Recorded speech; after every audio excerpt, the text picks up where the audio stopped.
Welcome to cooking it simple. ഇന്നൊരു Ramadan special റെസിപ്പിയുമായിട്ടാണ് ഞാൻ എത്തിയിട്ടുള്ളത്.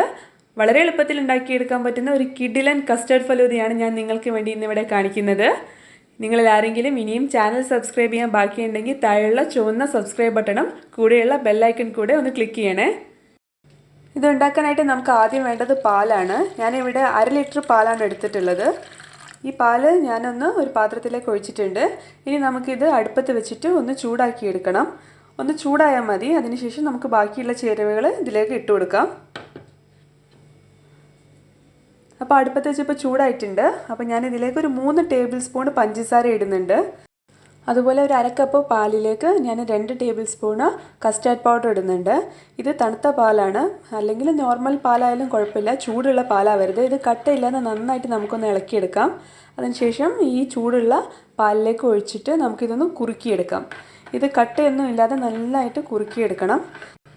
നിങ്ങൾക്ക് മധുരം കൂടുതൽ വേണമെന്നുണ്ടെങ്കിൽ കൂടുതൽ ചേർക്കാം കേട്ടോ, അത് ഓരോരുത്തരുടെ ഇഷ്ടമാണ്. അപ്പോൾ നമ്മുടെ കസ്റ്റാർഡൊക്കെ ഇപ്പോൾ നന്നായിട്ട് കുറുകിയിട്ട് തിള വന്നിട്ടുണ്ട്. ഈ ഒരു പാകത്തിലാണ് നമുക്ക് നമ്മുടെ കസ്റ്റാർഡ് വേണ്ടത്. ഇത് ചൂടാറിയ ശേഷം നമുക്ക് ഒന്ന് ഫ്രിഡ്ജിൽ വെച്ചിട്ട് നന്നായിട്ട് തണുപ്പിച്ചെടുക്കാം. ഫലൂദയ്ക്ക് കാണാൻ ഭംഗിയും പിന്നെ ചെറിയൊരു പുളിപ്പും കൂടെ കിട്ടാൻ വേണ്ടിയിട്ട് ഞാൻ ജെല്ലി കൂടെ ഇതിൽ ചേർക്കുന്നുണ്ട്. അപ്പോൾ ഇതിനായിട്ട് 2 ബൗളിലേക്ക് ഞാൻ ഓരോ ടേബിൾ സ്പൂൺ വെച്ചിട്ട് ജെല്ലി പൗഡർ ചേർക്കുകയാണ്.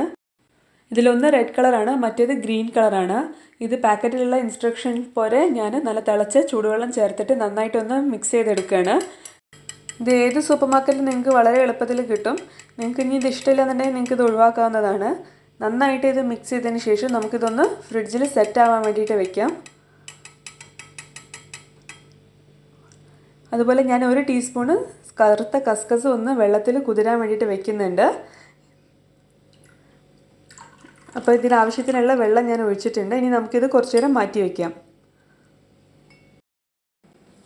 അതുപോലെ ഞാനിവിടെ ഫ്രൂട്ടായിട്ട് പകുതി ആപ്പിൾ എടുത്തിട്ടുണ്ട്, അതുപോലെ പകുതി പഴം എടുത്തിട്ടുണ്ട്. നിങ്ങൾക്ക് ഇഷ്ടമുള്ള ഫ്രൂട്ട് നിങ്ങൾക്ക് ഇതിൽ ഉപയോഗിക്കാവുന്നതാണ്. ഞാൻ കുറച്ച് മുന്തിരിയും കൂടെ ഇതിലേക്ക് ചേർക്കുന്നുണ്ട്. അതുപോലെ തന്നെ കുറച്ച് ഡേറ്റ്സും ഇടുന്നുണ്ട്.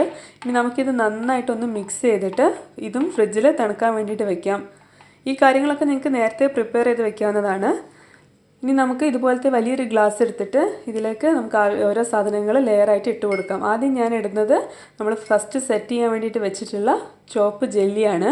അപ്പോൾ എന്താണെന്ന് വെച്ച് കഴിഞ്ഞാൽ ഇത് അടിയിലിടുമ്പം കാണാൻ നല്ല ഭംഗിയാണ്. പുറത്തുനിന്ന് ഗ്ലാസിൻ്റെ പുറത്തുനിന്ന് നോക്കിക്കഴിഞ്ഞാൽ നല്ല ഭംഗിയാണ്. ഇതിന് മുകളിലായിട്ട് നമ്മൾ മുറിച്ച് വെച്ചിട്ടുള്ള ഫ്രൂട്ടും കൂടെ നമുക്ക് ഇട്ട് കൊടുക്കാം. ഇതിൽ നിങ്ങൾക്ക് ഇഷ്ടമുള്ള ഫ്രൂട്ട്സ് നിങ്ങൾക്ക് ചേർക്കാവുന്നതാണ്. ഓറഞ്ച് പപ്പായൊക്കെ ഒഴിവാക്കുന്നതാണ് നല്ലത്, കാരണം കയ്പ്പ് വരാൻ ചാൻസ് ഉണ്ട്. ഇനി നമുക്ക് നമ്മുടെ തണുത്ത കസ്റ്റാർഡും കൂടെ ഇതിൻ്റെ മുകളിലേക്ക് ഇട്ട് കൊടുക്കാം. ഞാനിപ്പോൾ വലിയ ഗ്ലാസ് എടുത്തതിനെ കൊണ്ട് ഞാനിപ്പോൾ കുറച്ചധികം കസ്റ്റാർഡ് ഇടുന്നുണ്ട്. ഇപ്പോൾ നിങ്ങൾ സാധാരണ ഒരു ചെറിയ ഗ്ലാസ്സാണ് എടുക്കുന്നതെങ്കിൽ നിങ്ങൾക്ക് ഒരു 2 സ്പൂണോ 3 സ്പൂണോ ഇട്ടാൽ ധാരാളമായിരിക്കും. ഇത് വലിയ ഗ്ലാസ് ആയതുകൊണ്ട് ഞാൻ കുറച്ചധികം തന്നെ കസ്റ്റാർഡ് ഇടുന്നുണ്ട്. ഇനി ഇതിന് മുകളിലായിട്ട് നമ്മുടെ സബ്ജ സീഡ്സ് നമുക്ക് ഇട്ട് കൊടുക്കാം. സബ്ജ സീഡ്സൊക്കെ നന്നായിട്ട് വീർത്ത് വന്നിട്ടുണ്ട്. ഒരു 2 ടേബിൾ സ്പൂൺ സബ്ജ സീഡ്സാണ് ഞാൻ ഇതിൻ്റെ മുകളിലായിട്ട് ഇടുന്നത്. ഇനി നമുക്ക് നേരത്തെ നമ്മൾ റെഡിയാക്കി വെച്ചിട്ടുള്ള ഗ്രീൻ ജെല്ലി അതും കൂടെ ഇതിൻ്റെ മുകളിൽ കഷ്ണം കഷ്ണമാക്കിയിട്ട് ഇട്ട് കൊടുക്കാം.